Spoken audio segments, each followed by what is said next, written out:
Bismillahirrahmanirrahim. Assalamualaikum warahmatullahi wabarakatuh. Alhamdulillah, nahmaduhu wa nasta'inuhu wa nastaghfiruh. Wa na'udzu billahi min shururi anfusina wa min sayyiati a'malina. May yahdihillahu fala mudilla lahu wa may yudlil fala hadiya lahu. Asyhadu an la ilaha illallah wa asyhadu anna Muhammadan abduhu wa rasuluh.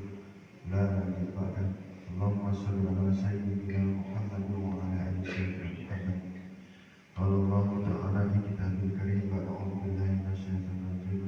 Bismillahirrahmanirrahim. Alladzi khalaqal mauta wal hayata liyabluwakum ayyukum ahsanu amala. Wa qala Nabi sallallahu alaihi wasallam, idza arada ummati dunya rizqinha haimatul Islam wa idza tarakatal amra bil ma'ruf wa tarakatil nahi wa idza tasabat ummati sabatu minillah. Sadaqallahu azim wa sadaqal rasul karim kama qala Rasulullah sallallahu alaihi wasallam. Hadirin salat jamaah subuh yang dimuliakan Allah Subhanahu wa taala, Bapak Ibu termulia yang saya banggakan, saya muliakan Bapak Imam, Pak Ketua Pengurus Masjid, para ulama, alim ulama saja, para tokoh pemerintahan, Pak Wali, Pak Jorok, Ketua BPRN, Bapak Ketua KUA, kemudian para tokoh adat, angku-angku dan imam, ibu-ibu pondok Nanggung, pengurus pondok pesantren Tawalim baik, seluruh jamaah sholat subuh yang dimuliakan Allah Subhanahu wa taala. Puji syukur pada Allah Subhanahu wa taala bagi hari kita masih bisa diberikan kesempatan untuk bisa melaksanakan salah satu kewajiban kita, sholat subuh berjamaah. Sholat subuh adalah perintah Allah Subhanahu wa taala dan berjamaah adalah mengikuti contoh Nabi Muhammad SAW. Salam dan salam senantiasa kita limpahkan dan juga kita mengucapkan Muhammad SAW. Bapak Ibu yang sama-sama mengharap di Allah Ta'ala, alhamdulillah Pak Imam, Pak Wali, kami laporkan ini kunjungan kami dari masjid ke masjid Surau Langgar Musola di wilayah hukum Polres Samudatan. Ini masjid urutan ke 170.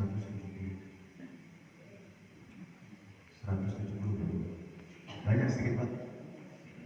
Sedikit atau banyak? Pak, ini urutan masjid ke 170 Pak. Sedikit atau banyak Pak? Bu, sedikit atau banyak? Nah, sedikit. Jumlah masjid di tanah datar ini Pak Wali 243. Jumlah musolanya, musola Surau Langgar itu ada 804. Jadi total keseluruhan jumlah masjid Surau Langgar musola ada 1047. Baru dapat 100 ada sedikit Pak. Tapi tidak masalah Bapak Ibu yang mulia, satu-satu setiap hari, satu-satu setiap hari, mudah-mudahan nanti sampai 1000 ya. Kecuali dari pindah duluan Pak. Kecuali dari pindah duluan. Nggak jadi sampai 1047. Niat kami yang pertama Bapak Ibu sekalian tidak lain tidak bukan adalah semata-mata silaturahmi. Ingin bertemu dengan Bapak Ibu sekalian di setiap masjid, bertemu dengan penduduk asli muka bumi. Bapak ya, penduduk asli muka bumi. Kalau penduduk asli muka bumi itu ternyata ada di subuh. Penduduk aslinya ada di subuh. Yang kedua Bapak Ibu yang mulia, Pak ini boleh curhat nggak? Curhat. Oh ini boleh curhat Pak ini? Bu boleh curhat Bu? Terus terang nggak apa-apa ya? Oh belum terang. Jadi boleh apa enggak nih? Boleh apa enggak? Enggak boleh. Alhamdulillah. 169 masjid nggak ada yang ngasih sumbangan. Kalau itu nggak boleh Pak. Alhamdulillah. Jadi keberhasilan polisi itu mengosongkan penjara atau memerlukan penjara? Mengosongkan penjara atau memerlukan penjara Bu? Tapi faktanya sampai sekarang penjara saya makin lama makin penuh. Pak, faktanya sampai sekarang penjara saya semakin lama semakin penuh. Sejak Pak Kapolres di sini di Tanah Datar sampai sekarang titik hari ini yang sudah masuk penjara sebanyak 189 orang. 180. Kalau ditanya Pak, semuanya orang Tanah Datar. Orang mana? Yang kedua, semuanya orang Islam. Yang ketiga, kalau dicek Pak, semuanya 189 itu yang bisa ngaji jumlahnya 187. Yang ngajinya Iqra 2, nggak bisa ngaji bro. Kalau menurut otak saya ini Pak, aneh gitu, nggak wajar. Harusnya ada begitu. Katanya Pak, di sini itu luhatan tua, betul? Apalagi Karyangan betul itu Pak ya? Yang kedua ada Sumpah Sakti Petik Marapalang, betul? Ada lagi namanya adat Basandi Sarak Basandi kita, betul Bu? Tapi kenapa banyak masuk penjara Pak? Masalah bukan ini Pak. Masalah bukan Pak. Bukan masalah saya Pak, begitu. Masalah Pak. Maka itu Pak Wali, Pak Imam, alhamdulillah kami berkunjung yang kedua ini bukan mau minta sumbangan juga. Kami yang kedua ini mau mengajak Bapak Ibu menyelesaikan masalah ini. Mau tidak? Mau tidak Bu? Dibantu Bu ya. Kalau mau menyelesaikan masalah ini dengan caranya Pak Polisi saja, Pak Polisi hanya punya tugas menangkap dan menangkap. Tetapi pada posisi ini tidak akan menyelesaikan masalah sama sekali. Justru kalau ditangkap terus, yang tadinya nyolong kambing jadi nyolong mobil, yang tadinya ayam jadi nyolong sepeda motor, yang tadinya masuk ke penjara kucing keluar jadi harimau. Tidak menyelesaikan masalah. Maka kita akan menyelesaikan masalah pakai caranya siapa Pak? Bukan pakai caranya Pak Kapolres, bukan pakai cara kita, tetapi pakai cara kita pun. Pakai caranya Nabi Muhammad SAW. Maka mungkin dia di waktu yang singkat ini saya akan menggambarkan kepada Bapak yang berbahagia sekalian. Saya akan menggambarkan yang pertama, fenomenanya ini apa yang terjadi. Harusnya negeri, negara, kabupaten yang ada adat Basandi Sarak Basandi kita belum itu bagaimana harusnya. Ini fenomenanya terjadi seperti apa kok malah harusnya tidak ada kejahatan tapi banyak kejahatan. Yang kedua, apa penyebabnya? Yang ketiga, solusinya apa? Yang keempat, siapa bertanggung jawab? Yang pertama, fenomenanya apa? Yang kedua,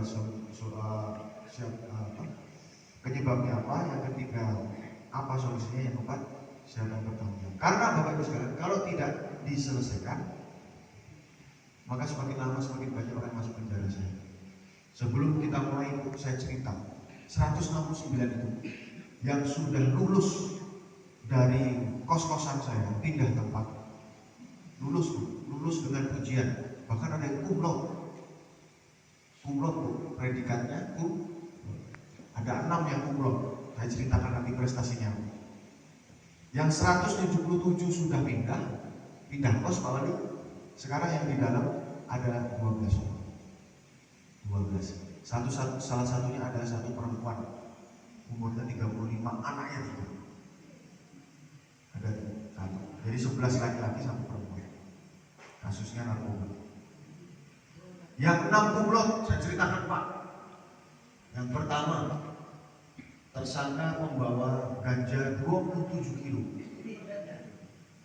Bukan daging sapi, ganja 27 kilo itu kalau dibagi rame-rame Pak, satu kota Batu Sangkar kena semua. Bencana Batu Sangkar. Satu kota Batu. Lalu kemarin bencananya sedikit. Ini kalau tanah datar di sempat kemarin nggak tertangkap yang 27 kilo ini, satu kota Batu Sangkar kena semua. Yang nomor 1 27 kilo. Nomor 2 bawa ganja 15 kilo. Salah satu pelakunya umur kelahiran 2003. Berarti umur berapa? 23 tahun. 23 tahun jual narkoba. Umur berapa? Umur berapa? 19. Oh, 4 tahun lagi ya. Kalau tidak dibilang, sayang Pak anak menangkan. Ini juga calon-calon masuk penjara ya, kalau Bapak Ibu tidak bilang, tidak awasi. Yang nomor 3, bawa sabu-sabu 23 paket, satu paketnya kecil segini. Tapi satu paket ini bisa dipakai 30 orang. 23 kali 30 609. Di sini satu jorongnya berapa Pak penduduknya? Satu jorong ini? 400, 500, 450 kompak. Berapa? Tengah-tengah lah ya, berarti 450 ya. Hampir satu jorong sudah terselamatkan, 450. Yang keempat, anak muda usia 17 tahun maling kambing 29 ekor. 17 tahun Pak, maling kambing 29 ekor. Yang kelima, anak umur 15 tahun maling motor 4 biji. 15 tahun. Makanya udah lebih tua nih, 19 ya tadi ya. Yang nomor 6, anak umur 51 tahun. Dengar dulu Bu. Anak umur 51 tahun mencabuli anak 15 tahun. Masih anak-anak 51 tahun mencabuli anak 15 tahun. Nih, 6 teratas kulon. Yang lainnya prestasinya banyak juga. Ini saya katakan semua. Makanya kita mau menyelesaikan. Insyaallah Pak ya. Yang pertama Bapak Ibu, fenomenanya ini apa? Harusnya tempat negara ya, kabupaten yang ada adat bahasa di syarat-syarat pesan kita belum, tapi kenapa banyak yang masuk kembali? Ini fenomenanya apa? Bapak Ibu sekalian, ini fenomenanya saya gambarkan. Yang 189 tadi Pak, kalau saya tanya satu persatu, Bang, masalahnya apa? Narkoba Pak. Emang boleh pakai narkoba, mengedarkan narkoba? Enggak boleh. Nyolong motor Pak, memang boleh nyolong motor? Enggak boleh. Dan yang mereka tahu tidak boleh dikerjakan. Tahu tapi sengaja. Ini pikiran dan hatinya masih dalam keadaan jahil. Tahu tidak boleh tetapi tetap sengaja mengerjakan. Fenomena. Mudah-mudahan yang masuk dalam masjid pikiran dan hatinya tidak dalam keadaan jahil. Amin Allahumma. Yang kedua, penyebabnya apa? Gak usah pakai analisa kita Pak, pakai analisa Nabi, pakai analisa kita pun. Penyebab rusaknya diri seseorang itu Nabi SAW telah sabdakan dalam diri manusia ada segumpal daging. Kalau baik dagingnya maka baik seluruhnya, kalau buruk dagingnya maka buruk seluruhnya. Dagingnya namanya hati, tempatnya apa Bu? Ya, hati tempatnya apa? Untuk menaruh apa hati? Hati kata ulama kita ini tempat menaruh agama. Jadi agama itu tidak boleh di sini. Kalau agama di sini yang berat ditinggal, yang ringan dikerjakan, maka agama itu harus masuk dalam sini. Sedangkan agama itu ada 5 menurut ulama. Yang pertama imaniyah, ubudiyah, muamalah, muasyarah, akhlak. Iman, ibadah, muamalah, muasyarah, akhlak. Jadi kalau hatinya jelek, maka agamanya jelek, otomatis imannya jelek, ibadahnya jelek, muamalah jelek, muasyarah jelek, akhlaknya pun akan jelek. Tapi kalau hatinya bagus, maka agamanya bagus, iman bagus, ibadah bagus, muamalah, muasyarah, akhlaknya juga akan bagus. Ada buktinya Pak? Ada Pak. Yang 189 tadi Bu, kita ambil satu aspek ya, yang kelihatan ibadah. Kita ambil satu aspek. Yang 189 Bapak Ibu sekalian, ketika sebelum ditangkap sama Pak polisi, seluruhnya tidak pernah sholat. Tidak pernah. Padahal Al-Quran menyebutkan inna sholat tanha anil fahsya'i. Terbukti Pak. Jadi kalau agamanya buruk, sholatnya pasti buruk, maka akhirnya jadi nolong, maka akhirnya jadi minuman keras, makan narkoba, makan barang yang larang-larang, kemudian akhlaknya juga akan buruk, sama tetangga berkelahi dan lain sebagainya. Jadi ketemu Pak penyebabnya. Penyebabnya karena agama buruk, agama jelek. Laki dewasa, ya Pak ya. Nah sekarang jumlah masjid dan musola di Jorong ini satu masjid, satu musola. Berarti 100 dibagi 2, 50-50. Masjid naik, musola turun, gitu Bu ya. Masjid naik, musola turun. Masjid 60, musola 40. Fair kan Pak? Adil ya? 60. Sekarang yang datang ke masjid berapa? 1, 2, 3, 6, 7, 8, 9, 10, 11, 12, 13, 14, 15, 16, 17. Santri gak jatuh ya Pak ya? 18, 19. Ini santri kan? 20, 21. 60 dikurangi 21, 39. Yang 39 kemana Pak? Hah? Tidur. Tidur itu sholat enggak? Enggak. Baik sangka lah Bu, tidur itu sholat.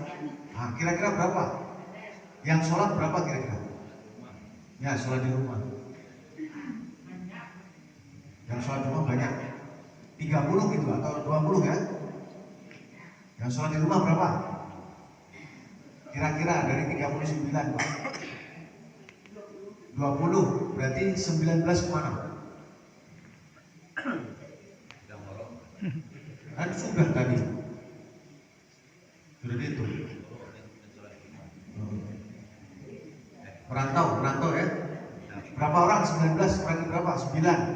Nah yang 10 kemana? Jadi relawan di Malaluk gitu. Pertanyaan terakhir saya Pak, apakah Bapak yakin kalau di Jorong ini semuanya sudah sholat? Pertanyaannya saya balik, apakah Ibu dan Bapak yakin kalau di Jorong Bapak Ibu masih ada yang tidak sholat?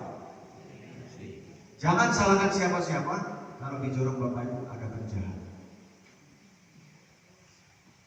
Jangan salahkan siapa-siapa kalau di Jorong ini ada penjahat. Pertanyaan saya, ikhlas atau tidak? Ada penjahat di Jorong Bapak Ibu. Ikhlas atau tidak Bu? Ikhlas. Pak, ikhlas atau tidak? Ya, kemudian juga sudah ketemu agamanya rusak. Yang ketiga solusinya. Solusinya adalah bagaimana membuat setiap orang tidak melakukan kejahatan. Kembali diajak menjadi baik. Solusinya cuma itu. Bu, betul? Bengkelnya bengkel motor, motornya motor Yamaha, ketemu dengan mekanik yang ahli mesin renting. Itu motor Pak, Bu. Cara memperbaikinya harus pas, tepat, betul. Kalau tidak gak jadi barangnya. Betul? Bagaimana dengan hati manusia yang menyebabkan rusaknya hati, menyebabkan orang menjadi jahat? Kalau rusak dibawa kemana? Puncak Patung. Hah? Dibawa ke Puncak Patung ya, sembuh nanti. Dibawa ke masjid. Maka Bapak Ibu sekalian, Pak Kapolres muter-muter dengan teman-teman setiap subuh 170 masjid itu pengen mengajak punya program bagaimana 100% laki-laki balik masuk ke dalam masjid ketika azan berkumandang untuk mengerjakan sholat berjamaah. Misi kita sama-sama itu mengajak Bapak Ibu untuk mensukseskan program 100% laki-laki balik masuk ke dalam masjid ketika azan berkumandang dan mengerjakan sholat berjamaah. Itulah misinya. Makanya Bapak Ibu juga didatangi door to door, dari pintu ke pintu, dikasih program namanya serangan fajar, betul Bu? Dibawain amplop, betul Pak? Di sini berapa Bu amplopnya? Padahal itu Pak, kalau Bapak salah nyoblos partainya, Bapak kecewanya berapa tahun? 5 tahun. Bagaimana dengan satu orang yang tertinggal sholat berjamaah atau tidak sholat? Yang di sini ada 39 orang. Apa ruginya? Apa kecewanya? Dalam satu makmum hadis dikatakan, orang yang sengaja tidak sholat dengan sengaja, maka dia akan masuk neraka selama satu hukum. Satu hukum lamanya 80 tahun. Satu hari akhirat sama dengan 1000 tahun di muka bumi. Jadi satu ulama mengatakan, satu hukum masuk neraka gara-gara sholat ditinggalkan dengan sengaja, satu saja. Maka dia masuk dalam neraka sama 28.800.000 tahun. Dan itu warganya Pak Wali, dan itu teman-teman kita. Satu sholat 39 orang ada di sini masuk neraka selama 28.800.000. Ditolong tidak? Bu, ditolong enggak? Enggak usah Pak, yang mungkin bukan saya, bukan anak saya, bukan istri saya, begitu. Ditolong enggak Pak? Ditolong. Yang jauh saja kita tolong Pak, apalagi yang dekat. Siapa yang jauh? Contoh orang Palestina. Kalau perlu kita angkat senjata ke sana, saya juga setuju Pak, saudara muslim kita, betul? Saya setuju Pak, kalau suruh berangkat ke sana bawa senjata saya juga mau. Gitu. Kalau tidak bisa Pak, kirimkan uang ke sana, kumpulkan uang, donasi, kirim ke sana supaya mereka bisa makan, supaya mereka bisa dapat air bersih, betul. Yang ketiga Pak, kalau tidak bisa kita sama Pak Imam, kita baca doa Qunut Nazilah untuk orang-orang Palestina, betul. Kalau tidak bisa doa Allahumma ansur lil muslimina wal muslimat fi Palestina, betul. Yang jauh saja kita tolong Pak. Padahal, maaf Pak, orang Palestina kalau kelaparan, mati, kena bom, ketembak, status matinya mati syahid masuk. Ada tetangga kita 39 orang tidak sholat, matinya masuk surga.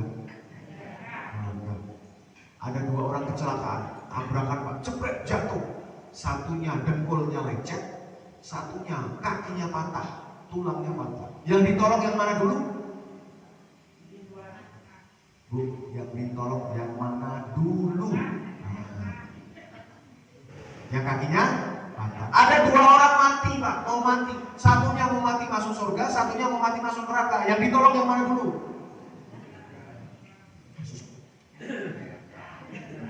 Masuk surga. Masuk mana Bu? Masuk neraka. Jadi Bapak Ibu ya, kalau Bapak Ibu mau nolong orang Palestina boleh, bagus. Tetapi ada orang 39 orang di sini yang tidak sholat, berarti mereka yang harus terlebih dahulu ditolong.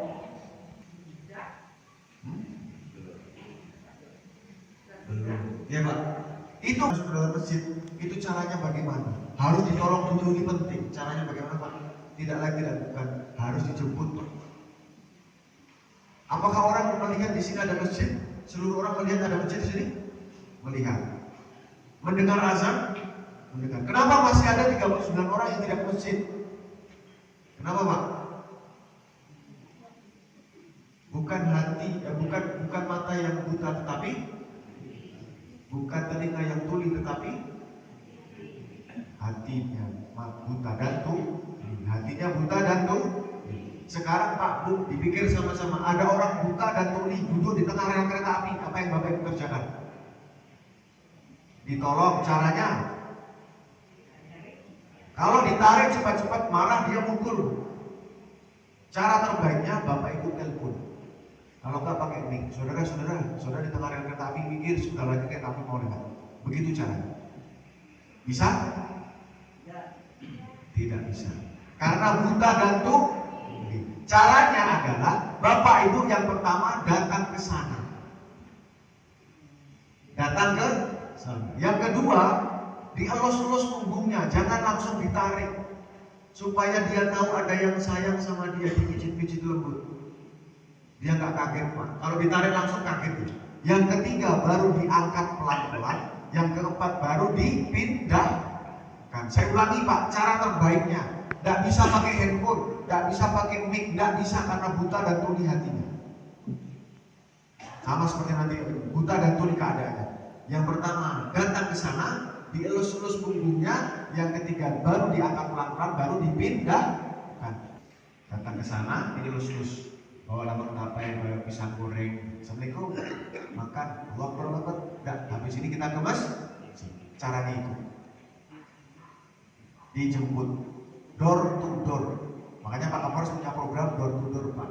Menjemput orang dari masjid ke rumah, rumah ke masjid, rumah ke masjid. Pak, bukan ajaran Islam Pak. Siapa bilang? Pak itu aliran apa Pak? Siapa bilang? Aliran apa menjemput orang? Nabi Muhammad SAW mendatangi umat lebih banyak. Berapa kali Nabi Muhammad SAW mendatangi Abu Bakar? Berapa kali Nabi Muhammad SAW mendatangi Abu Thalib, pamannya yang tidak bisa masuk? Berapa kali? Mendatangi atau mendatangkan? Mendatangi. Jadi door to door itu adalah ajaran Nabi Pak. Menjemput umat datang ke masjid itu ajarannya Nabi.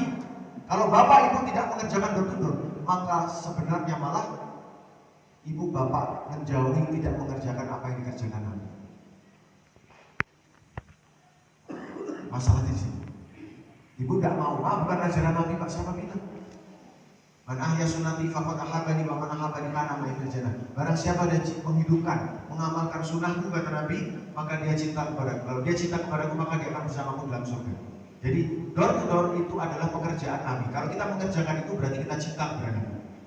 Beda dikit aja Pak sama Nabi. Pakai semuanya kaos merah. Ada satu orang teriak, hidup Persija Jakarta, kaosnya merah. Apa yang terjadi, Pak? Apa yang terjadi? Mukanya bonyok-bonyok. Pulang tidak selamat, Pak. Diinjak-injak sambil diteriaki penyusup, pengkhianat, penyusup, pengkhianat. Harusnya kaosnya merah teriaknya Semen Padang, tapi dia teriak Persija Jakarta. Bonyok, Pak. Pulang tidak selamat. Gara-gara apa? Beda kaos dan beda ucapan. Beda sedikit, Pak. Bonyok, Pak. Tidak selamat. Bagaimana Bapak Ibu sekalian kalau kita berbeda dengan Nabi Muhammad SAW? Nabi setiap hari berpikir tentang ummati. Nabi SAW menangis untuk umat. Nabi SAW setiap hari bergerak mencari umat. Nabi bilang ummati, kita bergerak menangis mencari untuk apa?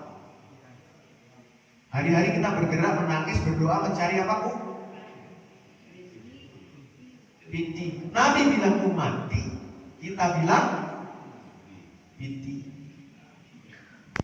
Memecahkan kaca, mencongkel jendela tidak mau saya, Pak. Saya cuma mau minta izin memotong tiang masjid. Boleh, Bu? Kenapa? Masjidnya roboh. Emang ini masjid Ibu? Bukan.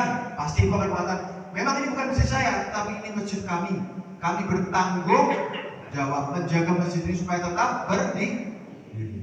Tiang masjid. Nabi SAW sabdakan, barang siapa dia sholat, dia menegakkan tiang agama. Barang siapa dia tidak sholat, dia merobohkan tiang agama. Pagi ini ada 39 orang di Jorong ini, Pak, yang berusaha merobohkan tiang agama. Bapak Ibu diam saja. Begitu? Tidak boleh. Harus dikerjakan sama-sama. Balik ke punyanya orang mana, Pak? Orang Minang. Anak di pangku, kemenangan dibanting. Kemenakan dibimbing, orang kampung dipatengangkan, anak disayang dibawa ke rumah, kemenangan disayang dibawa ke surau. Ya Pak ya, dibawa ke surau. Pak, orang sini Pak, tidak ada kamar anak-anak kemenangan di dalam rumah Pak. Kamar mereka ada di dalam surau. Yang bukan santri, sekarang berapa jumlahnya yang ada di sini? Ada enggak? Anak kemenakan yang bukan santri, Bu ya? Ada? Lengkap? Bapak Ibu sekalian? Kosong. Dari 169 masjid Pak Kapolres datang, tidak ada yang meskipun hanya 25% anak kemenakan lengkap di dalam masjid. 25% saja Pak, kalau saya 100 25% kan. Mereka tidak ada di masjid. Padahal katanya kamar mereka di masjid, tapi kok nggak ada di masjid? Di mana mereka? Di mana mereka, Bu? Anak kemenakan di mana? Katanya kamarnya di masjid. Kok nggak di masjid? Bagus sekalian, harusnya mereka ada di dalam masjid. Kalau mereka sudah ada di dalam masjid, mereka akan diajari oleh bapaknya, oleh mamanya yang datuk dan ulama, oleh orang kampung. Diajari apa Pak? Yang pertama diajari agama.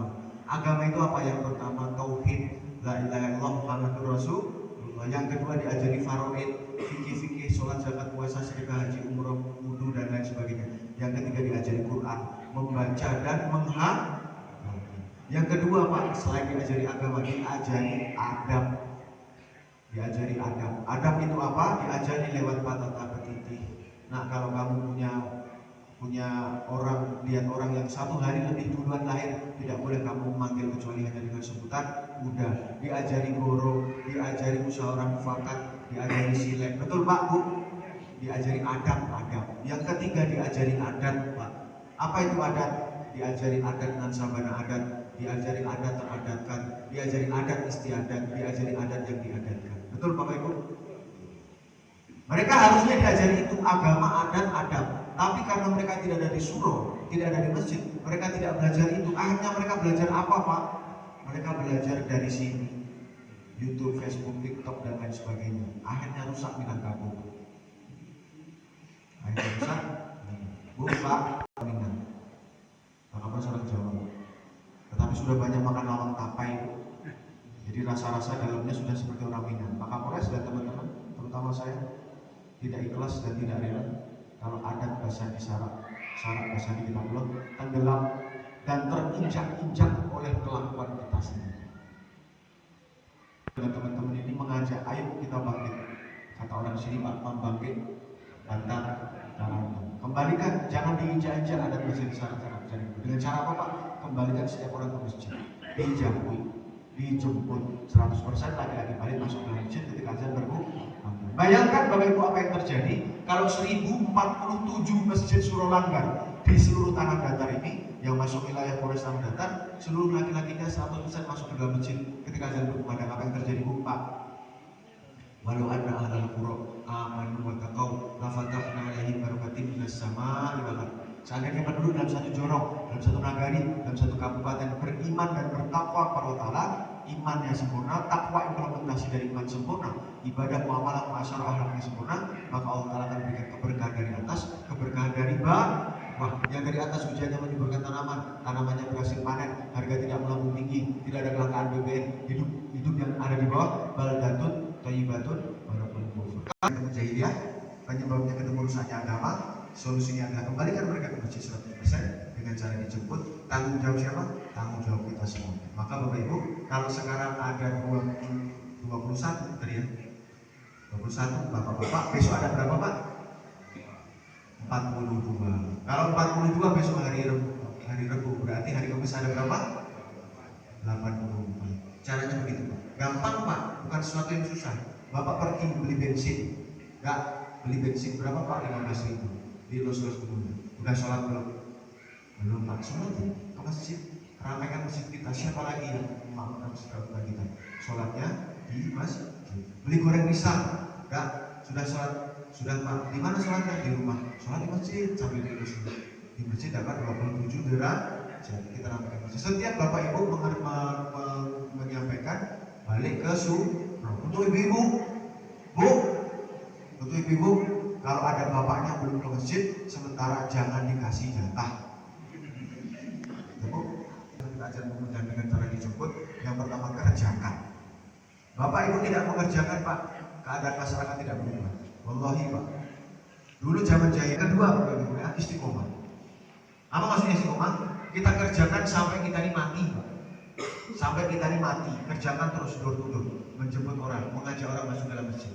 Yang ketiga yang paling penting, jangan berpikir hasil. Pak, ditolak sama orang, pintunya dibanting. Jangan dipikir, jangan berpikir hasil. Innaka la tahdi man ahbabta walakin Allah yahdi man yasha. Muhammad, kamu berkali-kali datang kepada Abu Thalib, tetap tidak bisa kamu ngasih hidayah, karena yang ngasih hidayah adalah jangan berpikir hasil. Kerjakan, istiqomah, jangan berpikir hasil. Itu saja yang perlu kami sampaikan Bapak sekalian. Mudah-mudahan mau Pak ya, dijemput Pak ya. Jangan diem aja Pak, dijemput.